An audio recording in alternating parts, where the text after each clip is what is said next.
ఒక్క స్వామి అంటే మాత్రం సుబ్రహ్మణ్యుడే. ఎక్కడెక్కడ సుబ్రహ్మణ్యుడి పేరు చెప్తామో, ఎక్కడెక్కడ తలుచుకుంటామో అక్కడక్కడ సంతానమునకు ఏ విధమైన ప్రమాదం రాదు. సుబ్రహ్మణ్యుడికి నమస్కారం చేస్తే కుజగ్రహ దోషం కూడా ఉపశమిస్తుంది. ఎక్కడెక్కడ షణ్ముఖుణ్ణి ఆరాధన చేస్తారో అక్కడ ఐశ్వర్యం పరిడవిల్లుతుంది. పక్కన ఉన్నటువంటి తమిళ దేశం, ద్రవిడ దేశంలో అంత ఐశ్వర్యం వచ్చింది, అన్ని పరిశ్రమలు వచ్చాయంటే కారణం ఏమిటో తెలుసా అండి? సుబ్రహ్మణ్యారాధన. వాళ్ళు విపరీతమైన సుబ్రహ్మణ్యారాధన చేస్తారు. సుబ్రహ్మణ్య ఆరాధనం చేసినా, షణ్ముఖుడికి ప్రదక్షిణం చేసినా, ఆయనకి నమస్కారం చేసినా జ్ఞానము, ఐశ్వర్యము, సంతానమునకు క్షేమము, ఆయువు, ఆరోగ్యము అన్నీ కలుగుతాయి.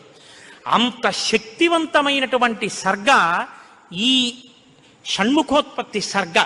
ఈ షణ్ముఖోత్పత్తి గురించి చెప్పిన తర్వాత, అందుకే షణ్ముఖుడికి ఉన్న గొప్పతనం ఏమిటో తెలుసా అండి? ఆయన